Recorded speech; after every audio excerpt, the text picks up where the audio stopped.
This is the Global Broadcasting Service, serving remote outposts since 1928. Hi, everyone. Welcome aboard the Walt Disney World Express Monorail.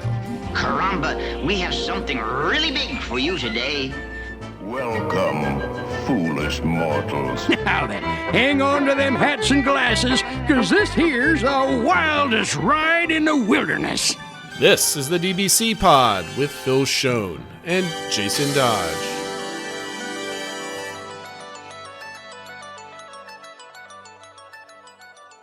Hi, friends. Welcome to this week's pod. This is a show for the week of August 26th, 2024. Kids are going back to school, Phil. We're recording incredibly late because my kids are not going to bed on time, and here we are. However, this was supposed to be your great comeback show, but you were here last week to go over our D23 predictions. But now it's Trip Report time. And I think, Phil, what is your prediction? How many episodes? 4, 5? I'm shooting for 2 for the Disney part and 1 for the cruise part. But we'll see. Look at that 3-parter. All right, I'm here for it. I can't wait because there's a lot of cool things that you did on here that was just, we went to a cruise, we went to a beach, here's some yummy food. Like you had some really unique experiences in each parts of your trip, and I think everybody on Discord was looking forward to your, was it the Utopia experience on the cruise? Yep. Mm-hmm. The safari, a nighttime safari at Animal Kingdom Lodge, which we'll talk about today because that was one of your first experiences. So there's a lot of cool things. I can't wait for it. But first, a reminder, everybody out there, Twitter, Insta, Facebook, or YouTube channel, all at the DBC Pod. And of course, remember our Discord server links are available anywhere that you might look. And if you're watching this on YouTube, we've got a lot of new YouTube members. We want to thank you for hopping on and subscribing. Those people are Thomas Carlson, Joe Miraless, Robert Murray, Disney Aviation Roller Coaster Enthusiast. I like that one. Fustevity Visti. A lot of consonants all together. / Disney Life. Joao Palooza, Daryl Rice Taylor, and Gigi. So we all want to thank you for hopping on our channel and subscribing. If you are watching this right now, take a second, just take a scroll down just a little bit and hit that like button. We really appreciate it. It helps the show grow. That being said, Phil, we're just jumping right into it. You just got back about a week ago from your very large Disney trip, but this one's been completely different. Outside the new experiences. So I'm not going to be talking too much other than interrupting and asking clarifying questions. But overall, I want you to always be remembering, or my focus is how is it being there as the only parent? So you have to be on 24/7. Mm-hmm. And how is it being there with just 2 out of your 3 kids and minus 1 wife, right? So like building Disney memories that you normally do with your whole family, you're there now with just 2 of your children. And like any of the unique observations based on that configuration, just from a technical point of view, I've got 3 instead of 5. I only have to consider 2 kids in myself rather than all this other type of stuff. So that drastically changes things. Like you go to the bar for a drink, you're only getting a drink for yourself. You don't have to carry back one for the wife. And like, how does that impact your spending? Because it's significantly cheaper. So a lot of those things I find interesting because we've sat through many of your trip reports, my trip reports, our friends' trip reports, and they're always the same. The baseline is you, your wife, and your 3 kids, and vice versa for me. But now it's something different, which I'm really interested in learning about. So take it away. You've got some great stuff. So this is Trip Report Part 1. Where are you starting the story today? So we'll start with, just for people who hadn't heard the pre-trip reports, just to give a little bit of background and kind of why it was just me and 2 of the kids. My oldest decided to work at a camp all summer, but that meant that we couldn't really do a normal family summer vacation. So what we decided to do was split up, and my wife took my oldest somewhere for a little bit, actually to Disney. We covered that in a previous episode, and then I was going to take the younger 2 down on a trip. And the funny thing was, it actually kind of started more about the cruise, which is at the end of the trip. My son we'd done another Royal Caribbean cruise back in February. He really wanted to do another, and he wanted to go on the newest ship and stuff like that. So we were looking at different options. They do 3 and 4 nights and that sort of thing. So it sails out of Port Canaveral, which obviously is fairly close to Orlando. So you fly into Orlando and stuff like that. And whenever you go on a cruise, you always want to fly in at least the night before. So I'm like, well, we're going to be down at least one night before. Maybe we'll go a couple of nights, spend some time at Disney. Maybe we'll do, if the Halloween party's going on, something like that. But we weren't planning initially doing like regular park days and stuff. Now, we always talk about this show, like, what is it that could get us to plan another trip, or what is always like the sales that we look for? And it's usually around tickets. And honestly, Disney coming out with that 4-park for $99 a day ticket deal kind of said, well, if we're thinking about doing a party or one day or something, it's really not that much more. And then we get 4 parks and we get to do everything. And we knew kind of when we were planning, it looked like Tiana's was going to be open. So we kind of wanted to see that. So all of a sudden, Disney math comes in there, and we went from like, maybe we'll be there for a day or two. It turned into we went up looking for 6 nights and 4 park days.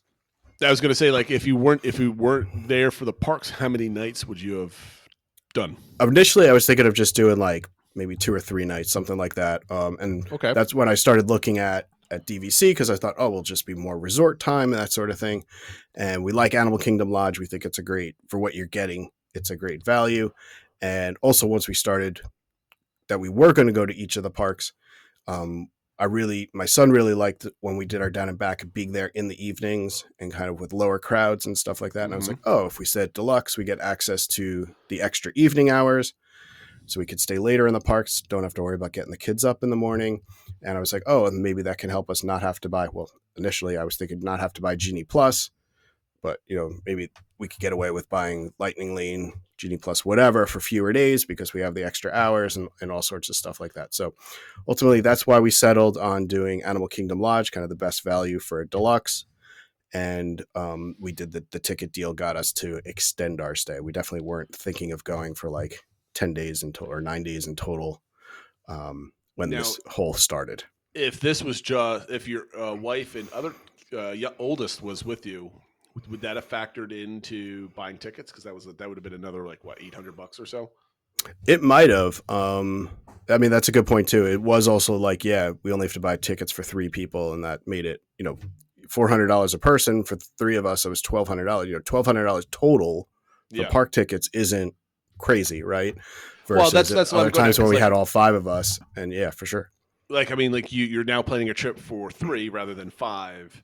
So it's like, Disney's cheap now because you're only buying for 2 others rather than 4. Exactly. At that point, right? So I find that interesting that you're able to go from maybe we'll go to a party or whatever before a cruise to like a full blown normal Disney vacation prior to the cruise. And I think that also played a role in like we did wind up buying Lightning Lane multi-pass for 2 days because, again, only buying it for 3 people instead of 5.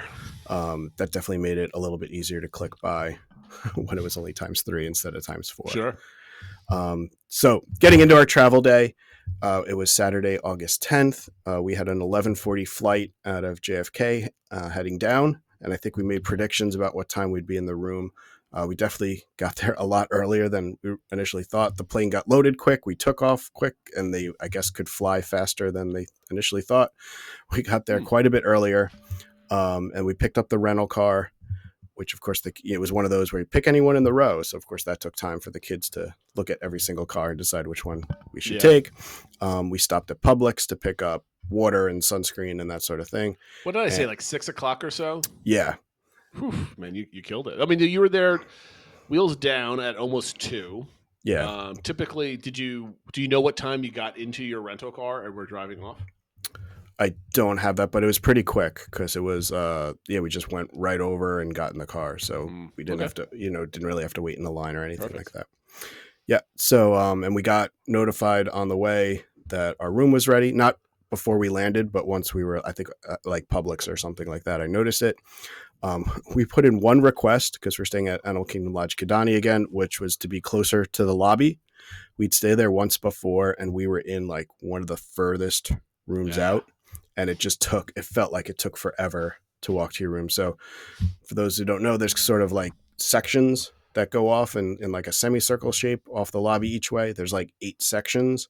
Last time we were in the 8th section. This time we were only in the 3rd section. Yeah, so okay. So for like a normal hotel, it'd kind of be like, this doesn't feel close to the lobby, but compared to where we were last time. It's a huge property with what they do, so I get it, So anyway, so we found a parking spot and zipped right up there, and we were in our room at 4:07 p.m. So that's pretty good. Yeah, 11:40 a.m. flight, in the room by 4:07 p.m. So like basically a little over 2 hours from when you landed in your room. Yeah. Mm-hmm. That's pretty good. Yeah. Magical Express isn't doing that for you. No, I don't think so. Yeah, everything worked out. Yeah, with the car rental and with having to also go to the port and stuff like that, it worked out for sure. We didn't have any plans for this evening other than to relax in the resort and unpack and view the animals. And we went down and did pool time. We started at the Kidani pool, and then we went over to the Jumbo pool. And I don't know if this is a hot take, but the kids and everyone, we like the Kidani pool better. I don't know the difference between the two, to be honest with you, to even have an opinion. Yeah. Like I haven't really heard anybody's takes of one versus the other, but I'm not a big Animal Kingdom Lodge investigator. But we like the Kidani one a lot. It's a little bit smaller, but it had a nicer slide and just was kind of set up better. It also has a really good pool bar, just with the variety of drinks they have, but also the food they have. They had this tandoori pulled pork nachos that my son loved. He got it 3 times during the trip, and I got this other like chicken pita thing that had different flavors and stuff like that. So it was really nice. Some of the YouTubers, the Princess and the Bear, just reviewed that, and they agreed they're like, it's one of the best pool bars on property. So okay, I have to check it out. Yep, so that was good.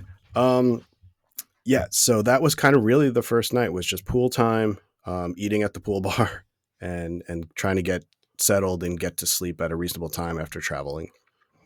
And this was what, Saturday? This was Saturday, yeah. Yeah, you were in bed fairly early because you weren't up for D23. That was the other thing too. That was the night of the parks panel for D23, and I was kind of like, I want to get a sleep before it starts, because if I start scrolling once it starts, I'm going to stay up to watch the whole thing. So I like turned off my phone and everything by like 9:30, I think, so to give me a cushion and stuff like that. The other thing which we did do was we ordered a delivery box of like breakfast food from one of the local delivery companies. It was from the Ear for Each Other group that's on Facebook, made up of former cast members. We went with Sammy Cakes, and they delivered it that morning. So it was there waiting for us at the front desk. When we got there, it was this big box full of like Mickey waffles and cinnamon rolls pastries and fruit and all sorts of stuff. And so the idea was like, that's going to be kind of what we have for breakfast, because we're not huge breakfast people. We thought, get that one thing, and had plenty of food for us to last. By the end of the trip, we're starting to get, not as fresh and stuff like that, but it lasted 3, 4, 5 days of, Mickey waffles every morning and stuff like that. Multiple day thing. Yeah. That's interesting. So that's what we did to kind of help with some of the food costs for breakfasts.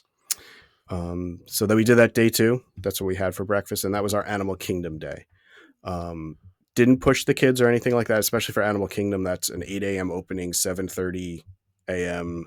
Early entry. Really early. And that's just like not what we're going to do.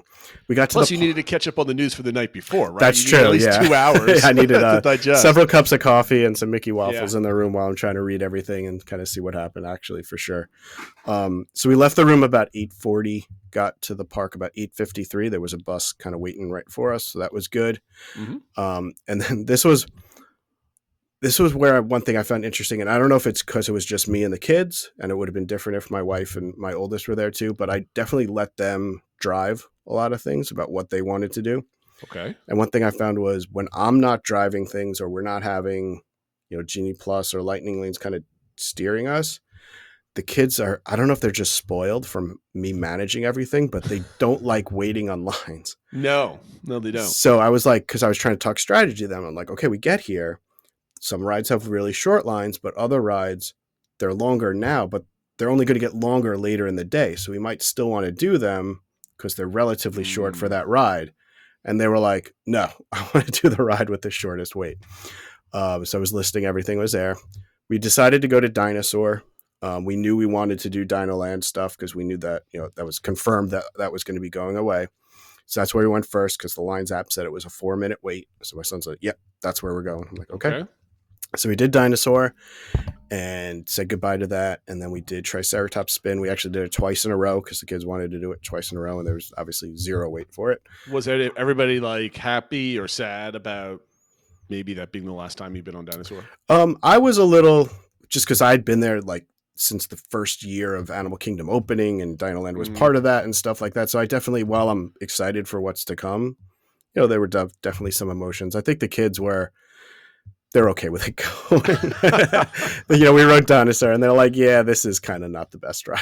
Like it's okay with it going. So see, I mean, just as a little bit of a tangent, because this is going to be kind of like the DBC engagement question at the end, but we won't spoil it now. But I don't know if I get emotionally attached to certain attractions. Like I get emotionally attached to like sounds and sights of the park and smells and that type of thing. But I mean, like the only thing I'd probably be upset with them losing would be like the classics, like Haunted Mansion and Pirates and stuff like that. And they're never getting rid of those things. Right. I mean, if there is a day where nobody's on Pirates and no one's buying pirate merch and they want to move it, like I understand that, but is that ever going to happen? Anyway, that's a tangent. But like Dinosaur, I'm it's funny to see that your kids are like, okay, let's go. Don't really care. But you have been going on it for and I'm 7 years now. Yeah. So for full transparency, Dinosaur is not one of my favorite rides. So I like the ride system. Thank you for the clarification. Yeah. Okay. But the land as a whole, I think there's some charm to the land, and it's an original thing to the park and stuff like that. So it's like definitely more saying goodbye to the land as a whole, I think, than any of the individual rides. We then walked up to Asia to check on Expedition Everest and also check the times for the Nemo show. That was one thing which I proposed to the kids. We hadn't seen the new Nemo show. I don't even know if they'd seen the old one. So I was like, maybe we could try to fit that in today. Okay. But there's also, again, with the lines, we got to Everest. I know Everest isn't one of my son's favorite rides. He was willing to do it, but it was like a 25-minute wait. He's like, I'm not waiting 25 minutes. I'm like, okay. That's great. And the queue is awesome in that attraction. So he would but I think it's because like if it was something he really wanted to do, he'd probably wait. But when it's something he didn't really want, he's like, well, if it's a walk-on, I'll do it. But I'm like, okay, well. And your daughter doesn't care at this point? She wanted to do it, but I guess not enough to get him upset or fight it or push it. I was like, okay, it's probably not going to be lower later. And no interest in Nemo? So we went. The first show hadn't started yet. Oh, okay. So what we wound up doing is one of our favorites, especially the kids, is Kali River. So we did that next. It was a hot, sunny day at that point, and so I was fine with doing that. That's one we enjoy. It seems like this is one thing where I guess my wife not being there played a role, is because she always seems to be the one that gets soaked on the ride. But with her not there, I guess I was playing her role and I got soaked on the ride. But it was okay. We got off there, and then one thing that happened, though, we didn't have any dining plans for today. But my son was starting to get hungry, and then he noticed the standby or the stalls for Yak and Yeti, and he's like, well, what's that? And I'm like, well, that's Yak, because we'd never eaten there before. I was like, well, that's the outside part of Yak and Yeti, but there's also an inside part. He's like, well, what type of food do they have? I was like, well, they have like Asian and Indian food. He's like, that sounds good. We're eating there today. I'm like, oh, okay. That happened. Okay. Okay. You gave him too much of the reins for your down and back trip. I know. Now he thinks he's just running things now. he's in charge. You've handed over the spreadsheets. He's the captain now. Yeah.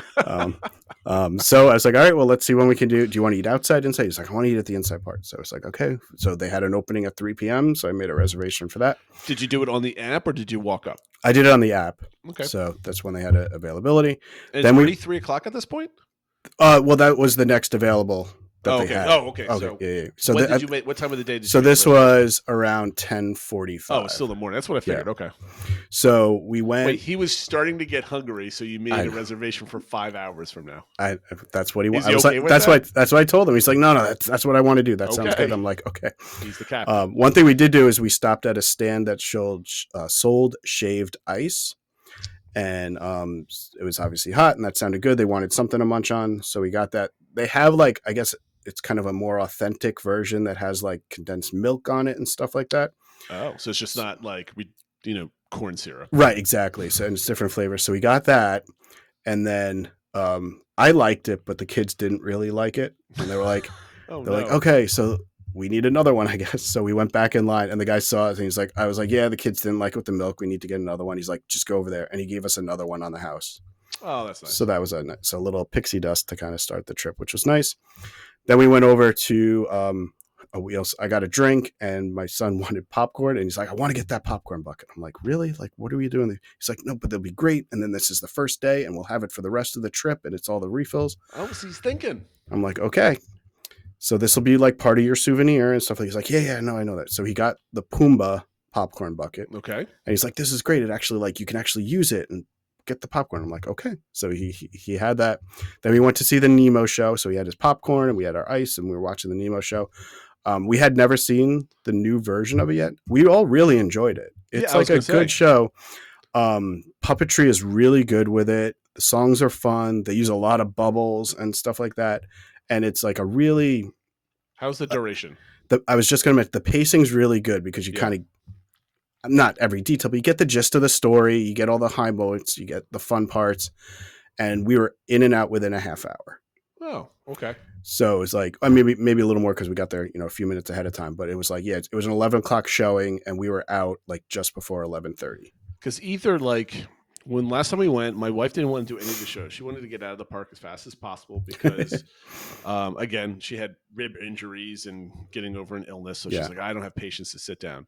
And then the year before, I think she was just too tired to want to. She just again finish the day at Animal Kingdom because whatever. So like the next time, I want to make sure that we do the 2 shows in that park. So I'm glad that's a good one because I haven't seen the new Nemo show. I only saw it. Goodness, almost 10 years ago, 2015. Yep. So I think that one definitely gets overshadowed by Festival of the Lion King, which I guess spoiler alert, we didn't get to that one. We only got to Nemo. But it's a good show, and it had a good crowd. They were all engaged and really good air conditioning too. So yeah, absolutely. Then we decided to take the train up to Rafiki's Planet Watch and spend some time up there. We saw them doing a procedure on a turtle and to the petting zoo and stuff like that. And this is already around noon, probably? Yeah, this is around noonish, yeah. So how much of the D23 information have you absorbed with all this running around at this point? Are you, because I remember you were talking a lot that day on Discord. I'm like, aren't you at Animal Kingdom right now? Well, it was like probably when I was sitting in the Nemo show waiting for the show to start and stuff like that, or on the train up to the Planet Watch. So I think I had gotten the big news and kind of knew what was going to happen. And so that obviously framed some of the day. We knew we needed to do Dinoland. Coming up, we did do It's Tough to Be a Bug because we knew that was confirmed to be going away. And then it obviously was starting to play with me but I don't know how much we knew at that point as far as like Rivers of America going away. That was Monday morning. Yeah. So I don't think we knew that yet and stuff like that. So it was more like, okay, I'm dealing with Animal Kingdom and stuff like that. And then, we're kind of taking in like, oh, Cars Land, that sounds cool. And like the Monsters Inc. coaster coming. Like it was kind of more, I guess, the positive stuff, like all the things that were coming. The other shoe hadn't dropped yet about. Well, we weren't even discussing Muppets versus Animation Courtyard until like mid last week. And once we get to your Magic Kingdom day, I want to talk about the car stuff. But okay, so where you're now on the train, you're heading up. Yeah, the only that stuff. Yeah, we're going to head out, and it started pouring. So of course we take a little time. It's still raining. We're like, all right, let's put the ponchos on and just go. Of course, by the time we got the ponchos on, it lightened up a lot, as it does a lot. I will say, kind of just for the rest of we got really lucky overall with weather. It rained a little bit that day and a little bit the next day in Epcot, but the weather prediction was for significant rain almost every day, and for the most part we avoided it. So we got pretty lucky. So on the way back, we decided that's when we went to do It's Tough to Be a Bug, another line. I was checking all the lines and everything was longer now. And also with the rain, outside attractions were closed. So Everest was down and stuff like that. So we did Tough to Be a Bug. One funny thing was the walkway to the entrance of it kind of goes through the roots of the Tree of Life. And so parts of it are kind of covered by the roots, but then parts of it aren't. And it was raining and people were kind of just staying under the roots part because they didn't want to get wet. So they weren't moving forward. And so cast members had to keep telling you can't just stay here, or at least you have to allow a pathway through so people who want to go through can get through. Weird. So it was people were trying to not get wet, so they were kind of hiding in the parts, but not necessarily letting people through. So that was a little rookies, a little bit. But we went to see Tough to Be a Bug. It was my kid's first time seeing it. I mentioned this is probably going away. This is kind of our last chance probably to see it. And we really enjoyed it. It was fun. The kids got a kick out of it. I don't know if they liked all the bugs at the end. That makes it seem like they're coming onto you and stuff. What's the last time they were did that show? I don't think they've ever done it. Really? Oh, okay. Yeah. It was a new experience. Oh, that's the best part is what it's due for them. Okay. Yeah. So they got a kick out of it. Although I think they're more excited for Zootopia. They're okay with it. They're like, that was fun. That was good. Yeah. Zootopia sounds good. Well, I mean, that only makes sense because whenever people start rage bait clicking and speaking and yelling about how dare they put these things there, like, have you asked the kid yet what their opinion is? Because most of the time the kids will be like, that's really cool, and then they move on. Yeah. So new memories. So I find that interesting, the take of the innocent, I guess. Yep. So after that, we hadn't done the safari yet. So I was like, well, let's go up and we'll just wait in line in that because it's covered, even if it's still raining a little bit.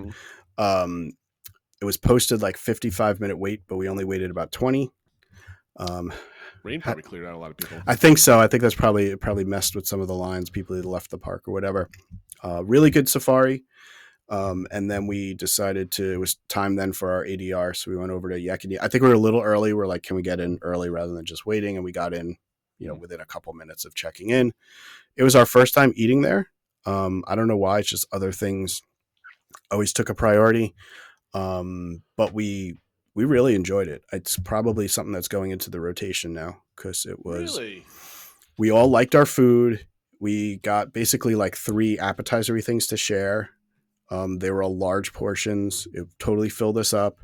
It was all reasonably priced. I mean, not even just by Disney standards. Like if you were at a Cheesecake Factory or something, it's kind of similar pricing to that. I'm looking at this, like small plates are all the $13. Shareables are in the $20. Yeah. Noodles and bowls. I remember this because we were going over some of this stuff in our quick service ranking show. Yeah. So everybody liked it. Everybody found something. Yeah, everybody liked it. Yeah. So the main thing we got was the Dragon Bowl, which was basically everything that's in a Dragon Roll sushi, like all the tuna and salmon and crab and avocado and stuff like that. But in this big giant bowl over rice and everything. It was really good. $28. Yeah, and it was huge. There's no way any one person, because the kids both wanted them. And I asked the server, I was like, okay, they're both interested. He's like, one is plenty for them. Oh, wow. Like, okay.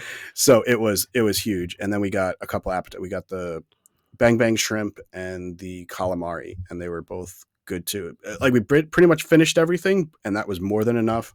I got a couple cocktails. One of them came in a take-home souvenir shaker and stuff like that, and that was still only like $12.99 or something like that. So you spent like roughly, let's see, $30 on the apps, and then $30 on the Dragon Bowl. It's $60 for 3. Good food. You were stuffed, and we won't talk about the alcohol beverages because they're going to be overpriced anyway, even though you found them delicious. They're about $14, which is kind of normal for specialty drinks in a restaurant. Good value for your money. Everybody. I thought so. Yeah, everybody left happy. Service was really good.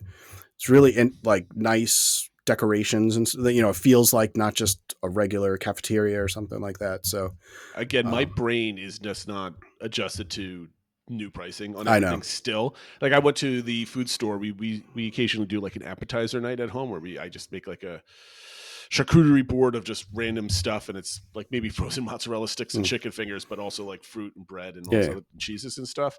I went to the grocery store to get it, and that for 6 people because my mother's down. It was like still like spending $65 on like random like ShopRite brand mac and cheese bites. So $60 to feed everybody much better food than I'm making that's frozen. So yeah, you know what?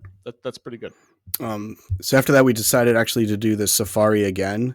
Because we had a little bit of time. Yeah, we doubled up. And this time it was like a walk-on, basically, I think, after the rain and stuff like that. And this is at probably, what, like 4:30 or so? Yeah. Yeah, a little bit before, maybe, just about 4, maybe. Because that's a good point. What time did Animal Kingdom close? 6. 6. So you're like 2 hours before close. That's when the park generally out, right? Yeah, that's what I thought. And it actually worked out really well because the first time on the safari, the only animal that wasn't out, we didn't see the lions.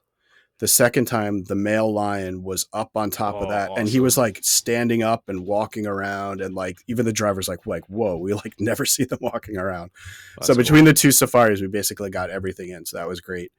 And then basically now it was around 4:30ish, and we basically said like, okay, we can walk out and kind of do the Pandora stuff.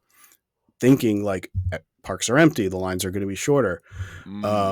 Everybody else thought the same thing. Yeah, I think everybody else thought the same thing. So we got in line for Flight of Passage at 4:45, posted 75-minute wait, and we got off at 6:01. So what's an hour? That's about 75 minutes. Yeah, right? so it's basically what it was posted. And obviously the park's closed then, so we didn't get a chance to do Navi. Okay. So yeah, we never got on Everest. That was closed most of the afternoon because of the rain anyway. We didn't do Festival of the Lion King. We didn't do Navi, but we got on. Was that a successful day to you, though? Overall, I think it was. Like I said, it was maybe a little bit more back and forth. That's one thing I found when my kids are dictating things. They're not as structured with They're how not to organize. project managers. Exactly. I got to work on that with them. So maybe a little bit more back and forth than I was hoping. But we got a lot done and everybody was happy. There wasn't a lot of complaining. I mean, it's my kids, so they argue all the time anyway. Sure. They've never met a molehill. They can't turn into a mountain. But overall, everybody was happy and we had a good time. And it was like 6:01 or whatever, and we headed out of the park. No one's calling for the walkable trails or anything else like that. We did do one of them. I forget. We did the Maharaja one to see the tigers and stuff like that. We saw one tiger in there and some of the birds and the bats and stuff like that. I forget when we fit that in.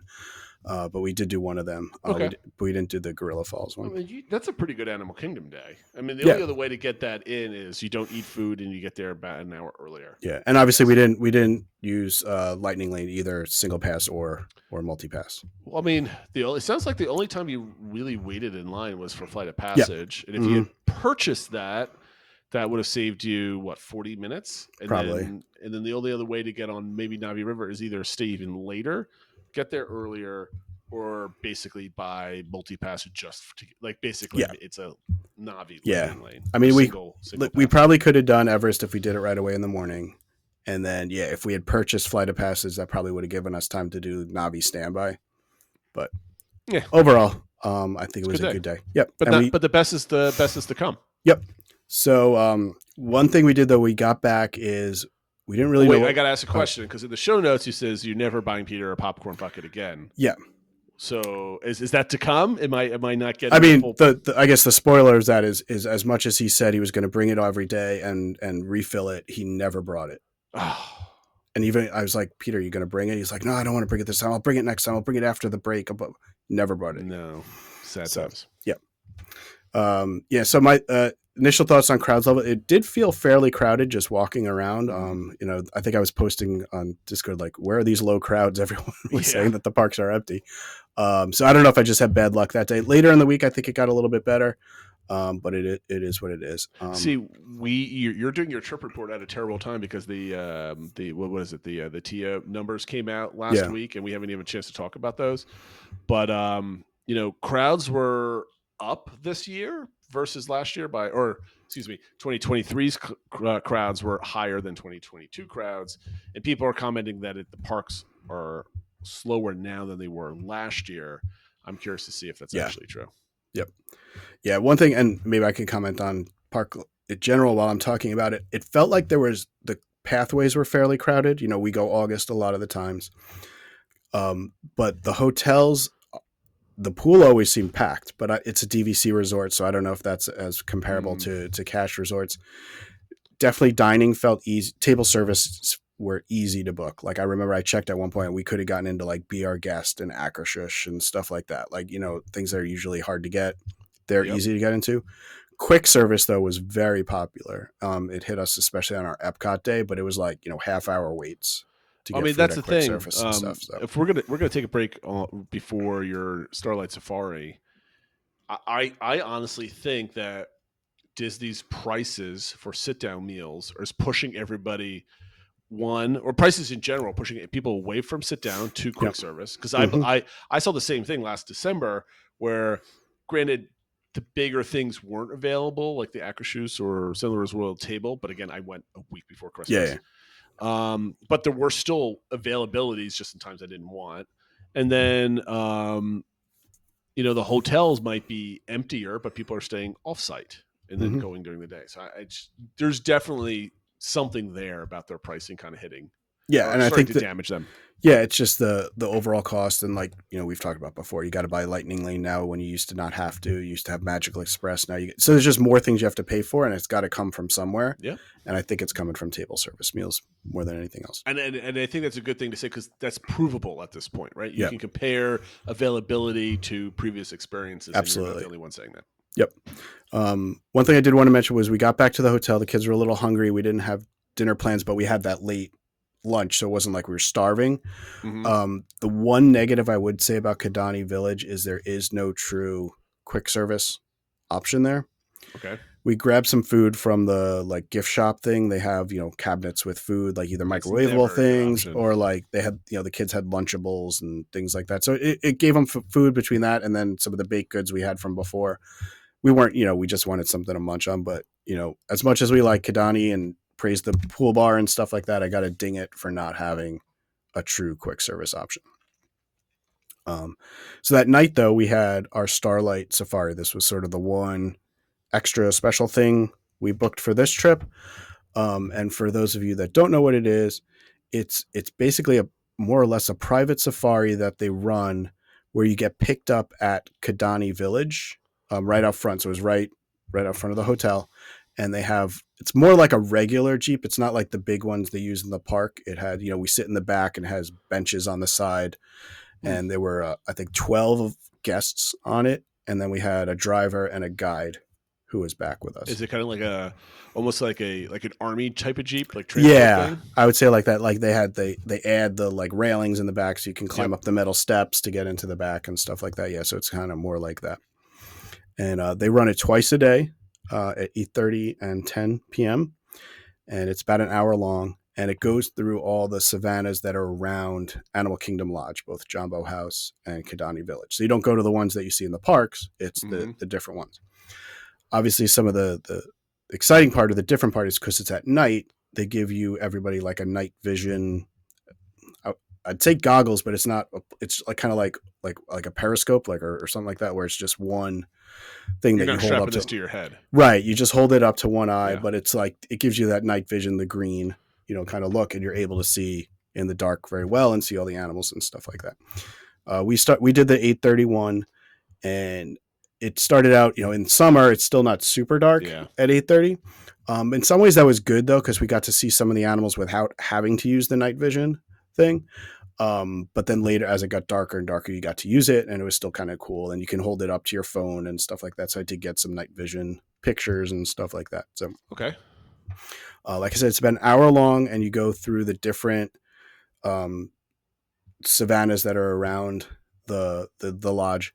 And you get to hear it's basically like having a private safari for an hour going around to these different savannas. And then instead of just going, it stops for kind of as long as you want to stop when they're around certain animals. So you can stand up and move around and take pictures.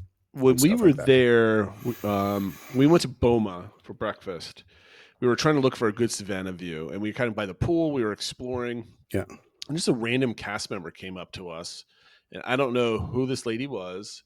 Or what her job was at the resort, but she gave us like just awesome like snippets about the animals and their habits and stuff like that. What were the guides or the guide on the Starlight Safari giving? Is it just like basic information on the animals? Did they have a spiel and then they were quiet, or could they fill in with like some stuff? They definitely, as they went around, there were certain things they wanted to talk about, obviously that different areas that are relevant, but it was also a lot of like, ask me questions. What do you want to know? How does this work? And so there were a couple people that were asking a lot of questions. We asked a few. Towards the end, my son Peter, his favorite animal he loves is the painted dogs that they have. So he must have been talking to the guide towards the end for, it felt like 10 minutes. It probably wasn't that long, but it was like just this like one-on-one conversation he had with the guide. That was really cool. That's awesome. They went around, like just a couple tidbits I'll share is the one savanna that's sort of on the side, that's kind of on the outside edge of Kidani, is called the Pembe savanna, and it's a quieter one, and it's kind of almost where the animals that want things a little chill, they hang out there. So it's almost like the retirement village for the animals and stuff like that. So that's where some of the older like water buffalo and kind of the ones that are just kind of more chill, they hang out there because it's a little bit quieter. The other thing story that I really liked was he talked about the attics, which are those, they kind of look like a deer, or a gazelle or something like that, but they're white and they have the spirally looking horns. It was funny. They used to be on the savanna in the parks, but they had to move them to the ones on the lodge because where they come from, which is like the desert in Africa, they don't have any predators. Oh. So they're not really, they don't understand the concept of like being afraid of anything. So they said what would happen is the Jeeps would be driving around and the one would be like just standing in front of it. Cause it's like, I'm not scared of anything. I'm not supposed to, I don't know I'm supposed to get away from this thing. So they would eventually have to call over like wranglers to move it. And while they're dealing with the one in front, all the others would go under the Jeep to like hide in the shade. Oh gosh. So then they had to like try to get rid of all of them just so the Jeep could, so like basically like we can't have them out like where the Jeeps are going. So that's why they're only on the Lodge Savannah. So I thought that was a good one. The other one, and honestly, it's kind of like I felt like an idiot not realizing it, but the animals that are on the lodge, it's not like they go back and forth. Mm-hmm. So the giraffes you see at the lodge are completely separate from the giraffes you see. Like I don't know why, it just never hit me that they're not like from the same groups or whatever like that. Like they're kept completely separate. They're different actually types of giraffes. I never even assumed, I never even thought about which were they the same or different or whatever. They're just there. Yeah. Unfortunately. I should probably think more beyond that. So it was a really neat experience. Like I said, if you like the safari, you'll love this because it's like getting to hear more about the details about what they feed them, how they go about doing it, asking any questions you want. You know, Did the kids like it? Oh, the kids loved it. They, you know, like I said, my son was just talking to the guy's ear off. It was more towards the end once we were done. He wasn't necessarily occupying their time, and they got a kick out of the night vision thing and stuff like that. So, what about like the timing of the day? Because obviously you went at 8:30. It's an hour. You get 9:30. Probably get back to your room by 10. Is that a long day? Is that a perfect amount of time? What do you think about doing something like this with younger kids? Yeah, so I think by getting the 8:30 one, it was done at 9:30. We're back in the room by about 10. I thought it worked out well. I mean, it's pretty much the same time as a park day, you know, when you're kind of going to come back, and we're right at our hotel. So, excuse me, overall, I thought it worked out really well with the kids. If you are interested in doing this, it is very popular. So definitely target like generally later in your trip so that you have the 60 plus days or whatever it is now. 60 plus days that you have to book tours. It's $89 a person. So it's definitely not cheap, but it's also not the most expensive thing ever. It's basically it's almost expensive as your park ticket. Yeah. On the deal, right? Yeah, that's true. Well, when you put it that way, it makes it feel. I was trying to say like it's almost like it's like the prefix at the Grand Californian or the California Grill or something like that. So, not something that we're going to do every trip. Again, probably something that was easier to stomach with 3 of us versus 5 of us. But we've done a couple of the Animal Kingdom Lodge tours, and if you're looking to do something a little bit extra, I think it's a great idea. So highly recommend. I've got a couple questions before we get to your Epcot day, we're going to wrap up part 1 after Epcot. Is what was it like? Waking up and you're the only one to get the kids up and going, and 2, how was it navigating the parks being the only adult? So let's start in the morning first. So it wasn't too bad getting them going. I think I'm especially because I knew I wasn't going to be pushing them and stuff like that. I think probably the biggest difference is just not having somebody else to kind of bounce off ideas with, like sort of like, well, when do you think we should wake them up? When do you think we should do? How does this, like just kind of like, it was just like, I have to decide like we're doing this now or we're not, or we're waiting or whatever it is. So I think that was kind of a big difference. Like my wife and I always would chat about, and not to say that everything was voted, it could just be, I think this is what we should do. And she was like, yeah, that sounds good. Or something like just having somebody else to bounce things off of, I think was definitely something I missed. I definitely think this trip overall, not that I didn't have an appreciation before, but just another appreciation for single parents out there that have to do this all the time by themselves. Or even just maybe you have a parent, a spouse or something, but you have like 8 kids or 10 kids, like just when you're greatly outnumbered. It's just tough when you're the only one, and they want to go in different directions, or they want to just have different things or different thoughts. And it seemed like from your telling, it wasn't a big deal in the parks because you let your kids kind of do it, and you're just there to make sure they don't get lost, essentially. I'd say that the wallet. Yeah. And it helped with the wallet a little bit. And then I think just, sometimes, they want to do different things, and I think even just like big thing was on the rides that like only fit two people, whatever, was like, well, who rides with who? And sometimes it was fun. They'd be like, well, we'll ride together and you ride by yourself, Dad, or something like that. But sometimes, especially later in the day, they'd be like, well, I want to ride with you. Well, she rode with you last time, so I get to ride with you this time. Like that sort of conversation thing. So, happens when there's 5 of us. There's always somebody that has to sit by themselves. Yeah, exactly. So that definitely came up. And then the other thing that I think impacted me was how much did I want to share about our enjoyment with my wife in real time not like, because I didn't want to like come off like rubbing it in her face. I don't think she meant it that way, but I was like, does she want to hear about like things we like? Or is she kind of like, you know what? I'm jealous of you guys and I don't want to hear about anything. So I tried to like update her on some of the big things and obviously keep her posted how things are going. But it was always like, kind of like, okay, is that enough? Or like, I don't want to overdo it. But I also don't want to be like, oh, we're having a miserable time. You're so glad that you're not here. Like, yeah, right. Well, let me ask one more question before we get to Epcot then. Was there anything in Animal Kingdom, the park, specifically that made you maybe not miss, but how about that impacted your thoughts and feelings because your oldest and your wife weren't there? Other than generally just missing them, that type of thing, was there a specific thing that kind of triggered a missing?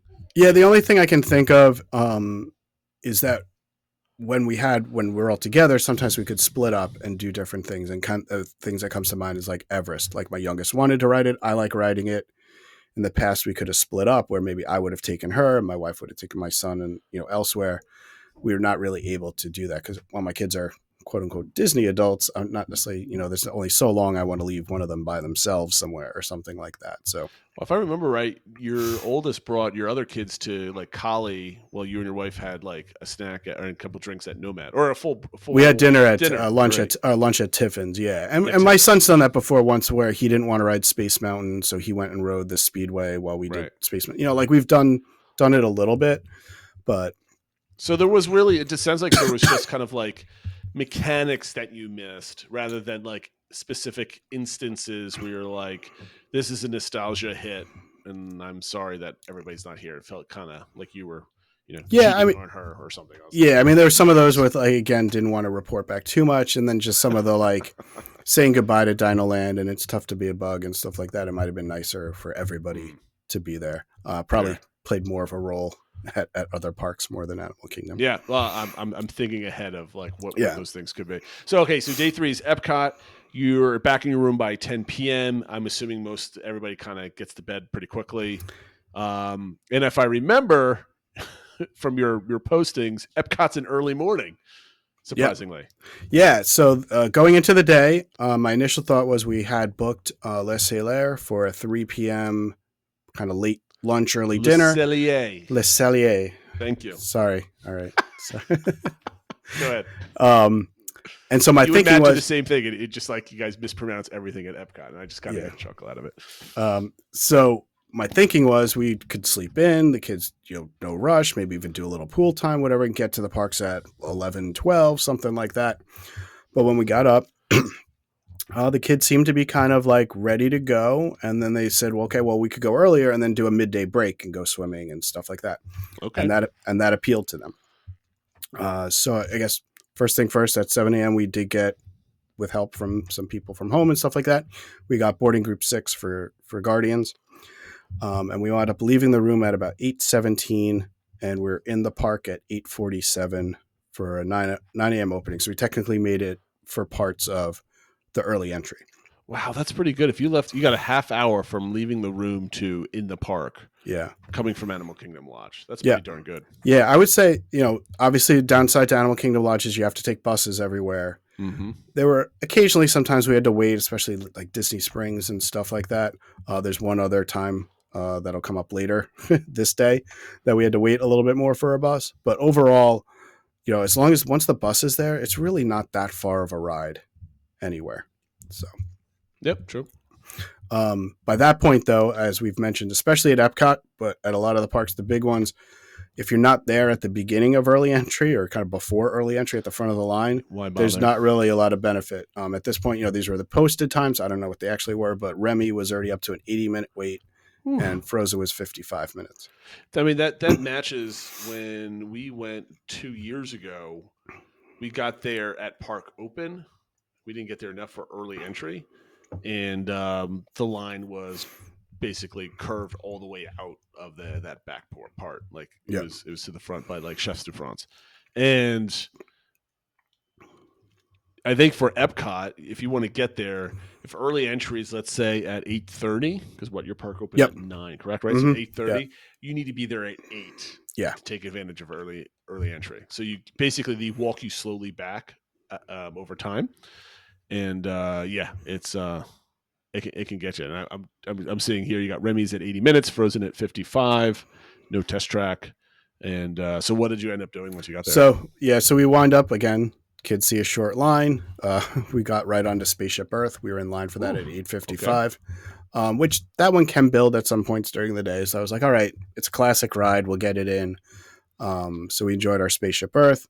And then Can you do that trip? Can you do that ride early in the day? Or do you need, for you personally, would you prefer like to savor that like midday towards the end? Like you get in the Epcot mood and then you go on Spaceship Earth? Or is that something like you love doing that right away? I can do it either way.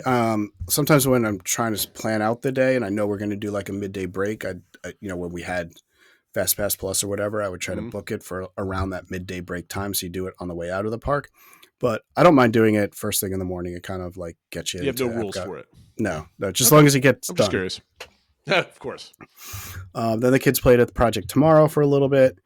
And then we went over to do one of Peter's must-dos, which was Mission Space Green. Oh, I remember. So we did that next. That was your first time on in like forever, wasn't it? I think you told me like you did it once a long time ago. And I had done it even before they redid it. So I'd done the orange or whatever when I was a kid. And then it was kind of like, okay, I did that. I don't need to do it again. With the family trips, I mentioned it a few times and nobody seemed to be up for it. But then with the down and back trip with my son, I explained to him what it was and that we could do the green side, which was, not, and so he did that and he loved it. And it became his like new favorite ride. All right. So that was one of his must-dos for this trip. So we did that, and then they played in the play area at the end of the ride for a little bit. And then we're kind of like, basically now it was time for our Guardians boarding group. One thing we did before, I was like, well, I know even with the boarding groups, you can have a longer wait. I need some coffee. So there's a Joffrey stand right there. So I got my shaken Jamaican. One thing which I didn't know, it was my tip of the day for everybody, is that they give a 20% discount if you use your Disney Visa Chase credit card. I use that with everything. So, but you have to mention it because usually it's on my Magic Band. The discount won't come up some places unless you say I need to use. You have to take the physical card. Exactly. Out and use it. Yeah, because that's what happens if you use your Magic Band. That just generally charges to your account or whatever. You actually have to use the card. But I was like, oh, I'm going to use this. They're like, do you have any discounts? I was like, well, the only thing I have, because I'm not pass holder or anything like that, is the Disney Visa card. They're like, oh, well, we take that. I'm like, oh, okay. So anything that doesn't have alcohol in it, you get 20% off there. So yeah, I use it a lot. So we got that, and then we got in line for Guardians, and I think it was about a 20-minute wait. So it wasn't too bad, right. But it wasn't a walk-on, but it wasn't too bad. And we got Iran, which was a new one for us, so we enjoyed that. I haven't been that one yet. Yep. Okay. Then we started having, and I wrote in the show notes, very inefficient travel. Well, I was going to say before you got to that, like you're talking about all these post-show play areas and taking your time.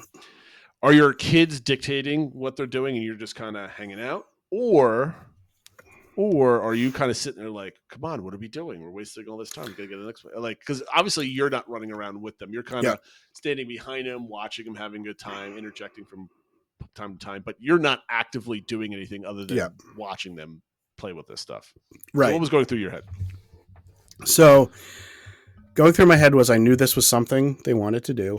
I knew this was going to happen. So I kind of accepted it, accept the things you can't change. But then after a little while, I was kind of like, okay, guys, we have our Guardians thing. Like, yeah, let's get going. So I kind of knew it was something they wanted to do, gave them a bit of time, but then was like, all right, it's time to go. Yeah. I mean, we've done there's a science theater in downtown Baltimore that my kids have gone to. We took them down there once, and then they went as a school trip. And it's like one of these, like, has all like, how does gravity work? How does electricity work? And it's like all these things, like physical things that they can spin.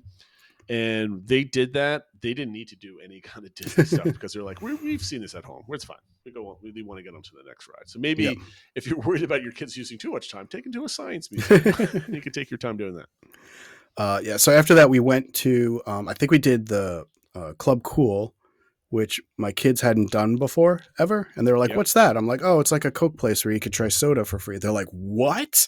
Like, how did we not know this was a thing? I'm like, I don't know. Because we don't really drink soda at home, so I never thought about it. Oh, and Matt's daughter got sick off of that last year, too. When she overdid it a bit.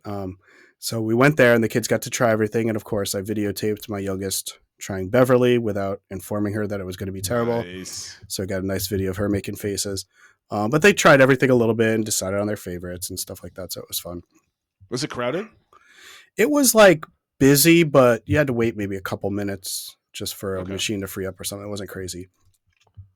And then we went to Connections to do a little bit of shopping because we wanted to look for a few things. There was one thing that I was on the lookout for, which was the new Halloween hoodie. Fortunately, they had it there, so I was able to buy that. And my daughter got some ears. And then they were like, wanted to get something to eat. And I was like, okay, well, what do you guys want to eat? And they wanted the crepes from France. Oh, boy. I'm like, okay, do you want to go do that first and do like World Showcase stuff, or do you want to like, because we want to do the stuff over at Living with the Land, right? Mm-hmm. We could go over there first and then go up to France. And they were like, no, we want to do crepes first. So I'm like, okay. So we walk all the way up to France and go up and get the crepes from France, which my thought process was like, okay, well, maybe we could get the crepes and I could get a cider or whatever, and then we could wait online for Remy. But they saw the line for Remy. It was still like 50 plus minutes. And it was literally out it wasn't just posted. It was a long line. They're like, no, we're not waiting in that. I was like, okay, what do you guys want to do? Well, I need more to eat. That wasn't enough.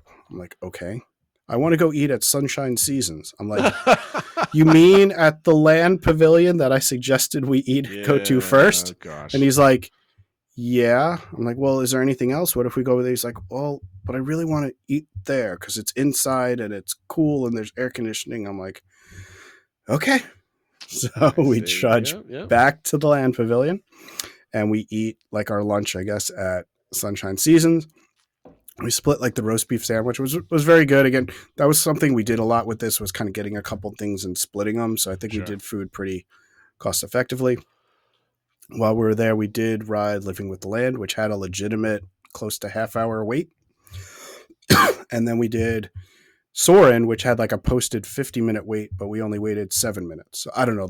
The lines were like all over the place. I've never seen Living with the Land that long unless it was the holiday overlay. Yeah.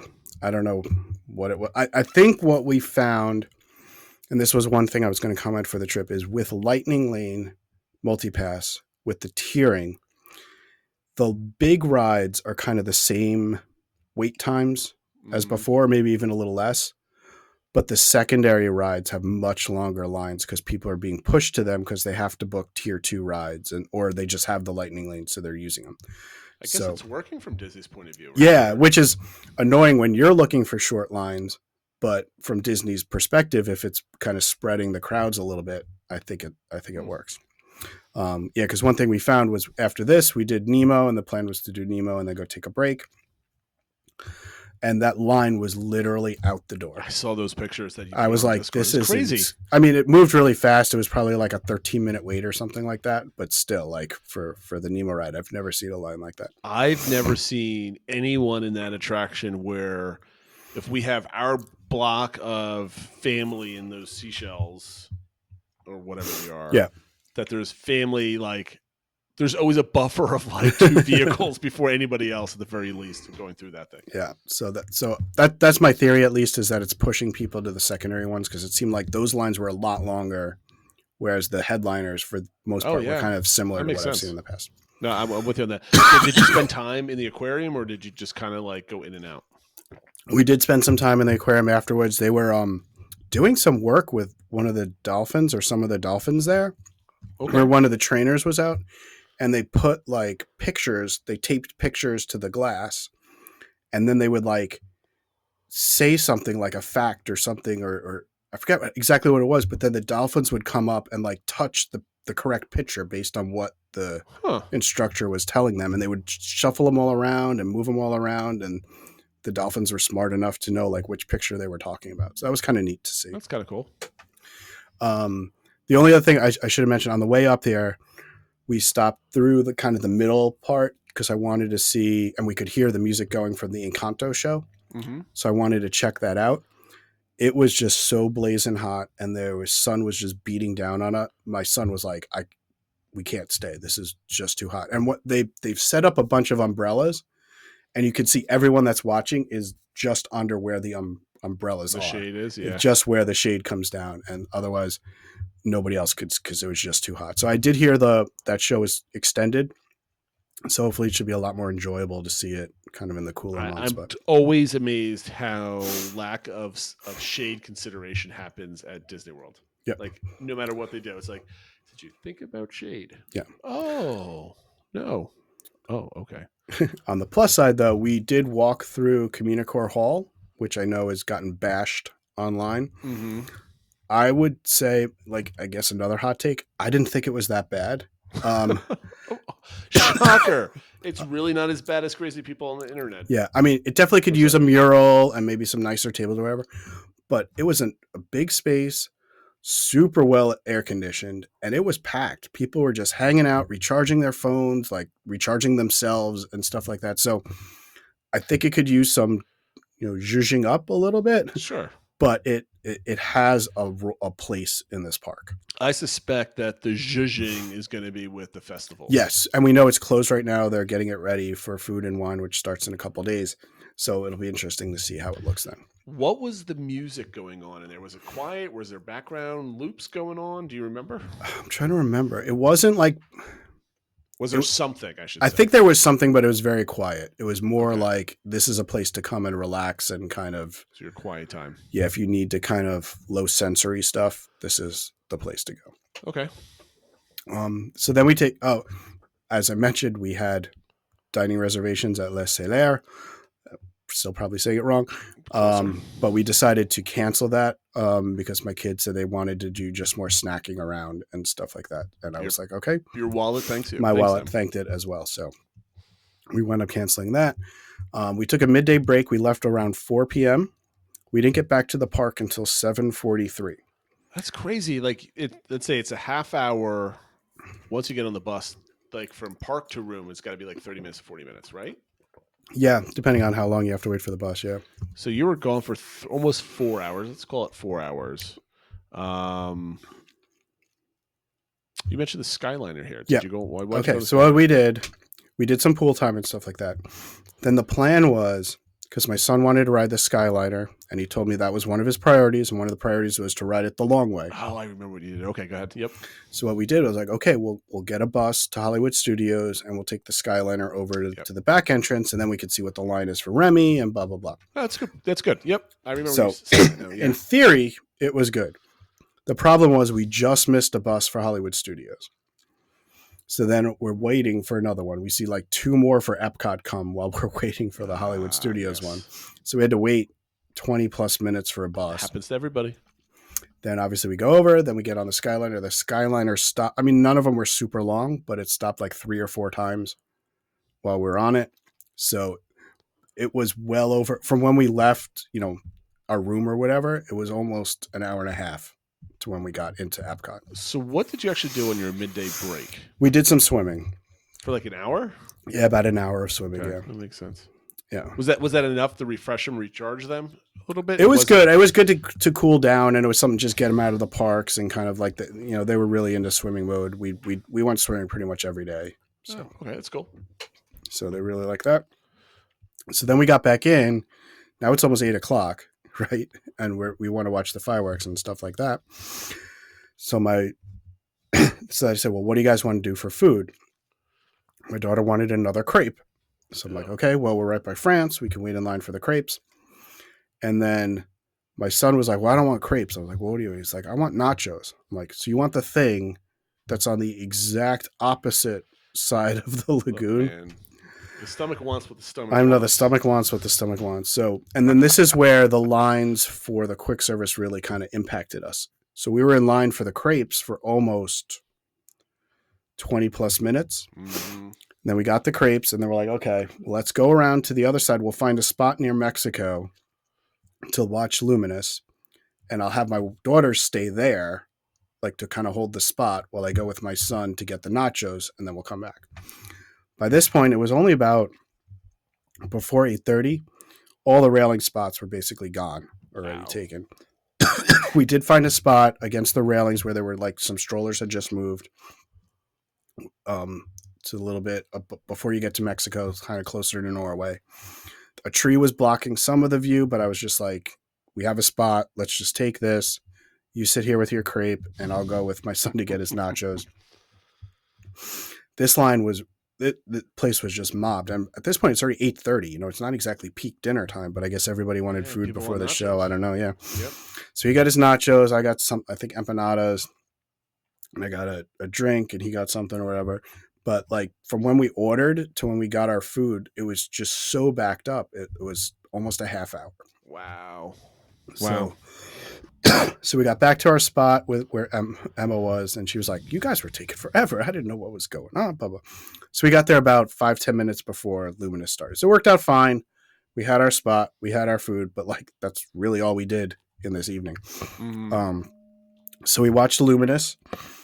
I guess thoughts after second viewing of Luminous. One thing I was with the tree in the way, it kind of impacted seeing the fireworks. So I really just focused on like the barges, you know, the center piece in the middle. I think that helped because it helped me focus just on one thing between being distracted. I still will say I'm not crazy about the show. The last 5 minutes are really good. I did really enjoy them. But getting to there is not the best. The middle needs to be changed. I mean, I love the show from beginning to end, but the middle part of that is the weak point, right? Yeah.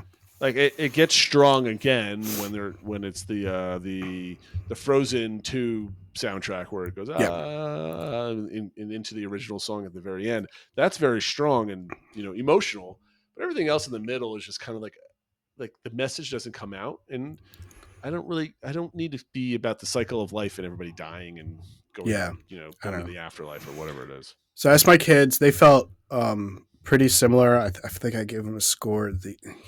My son was like, his scores were all over the place. He was like, well, I kind of really like the fireworks was like a 7. The music was like a 5, but overall it was a 3 because this girl that was standing next to me kept touching me.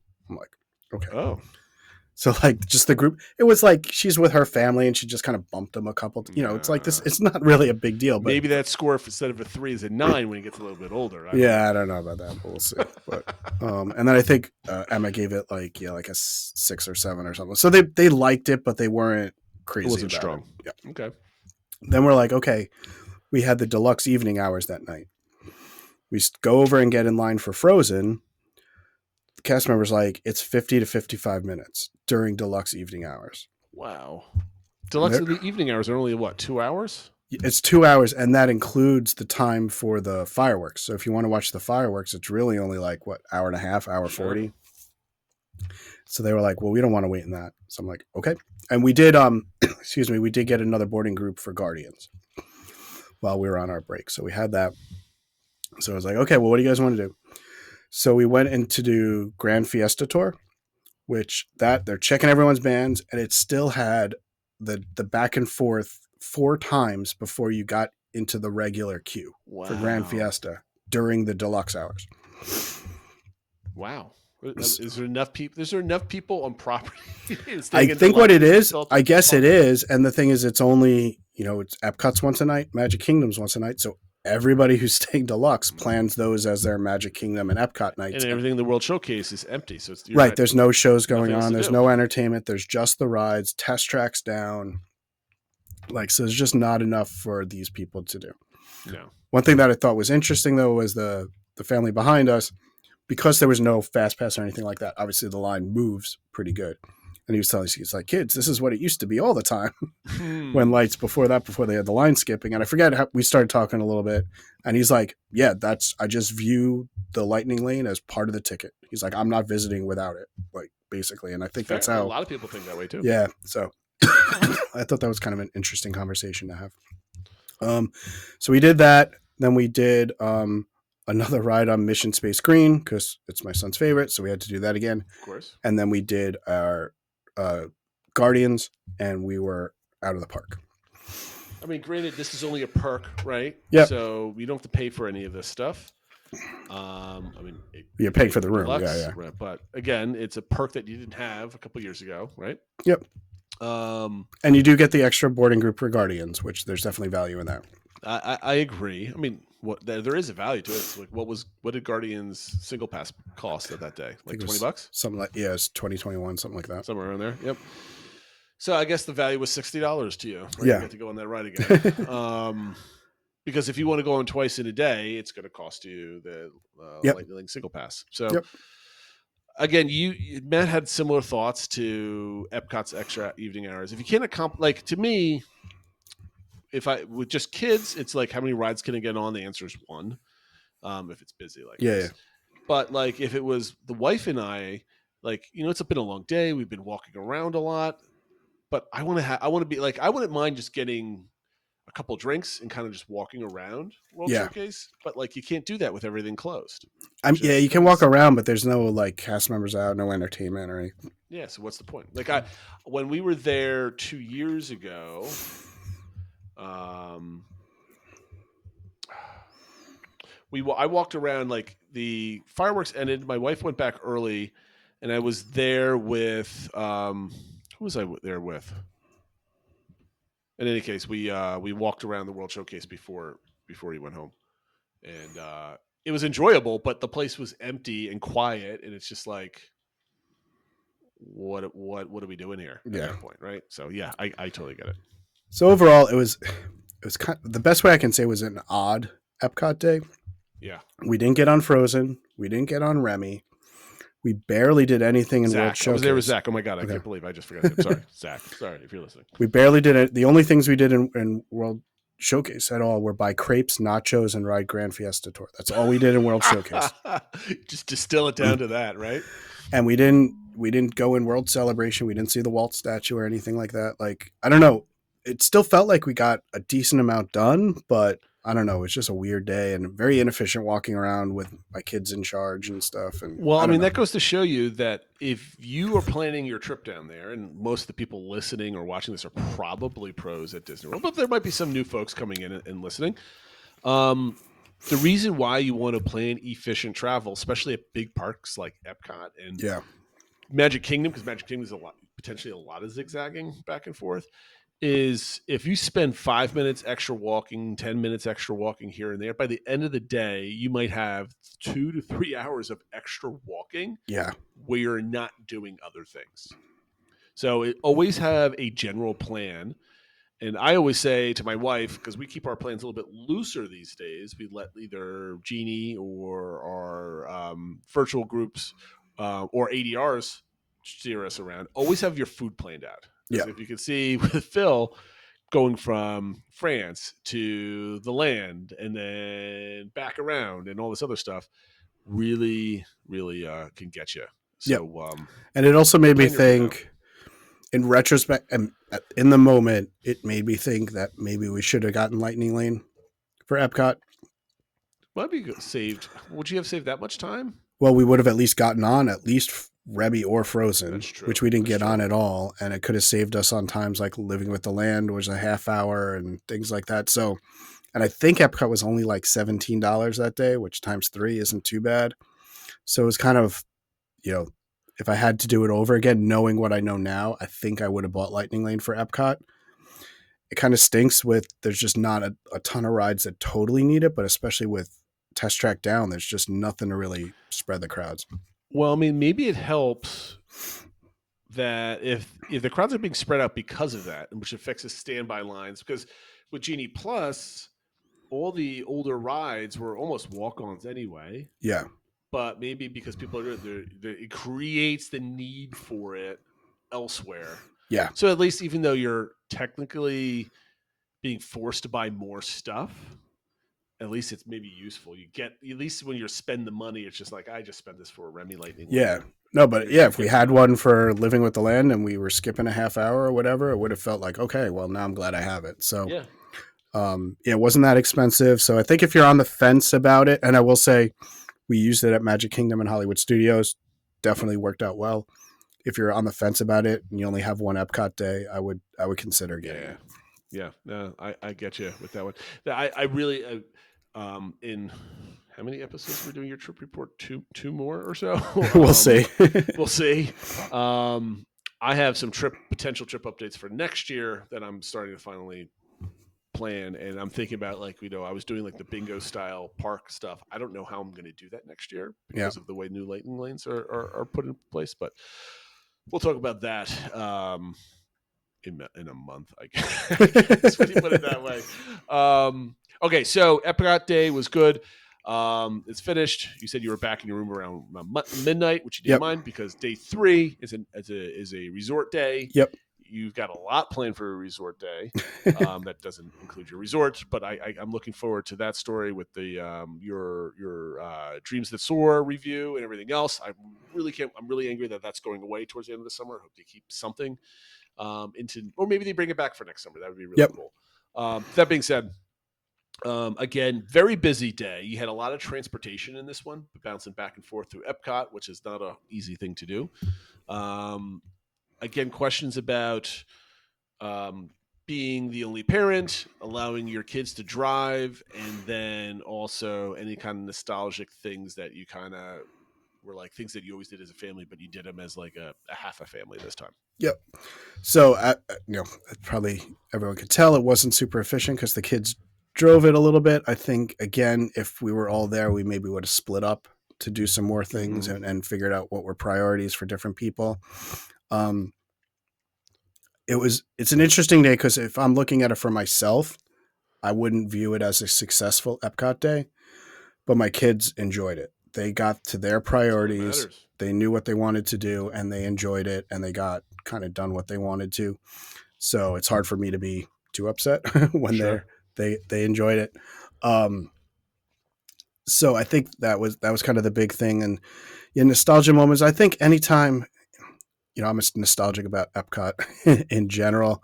So I think, especially doing things like Spaceship Earth and not having my wife there, that's one we always loved together. Doing Living with the Land without her definitely was like, it almost felt like cheating on her a little bit. No, I get it, because you're having these like high moments of enjoyment that you normally enjoy with her. Yeah. It's kind of like, you're missing your arm, so to speak. A little bit. Yeah, for sure.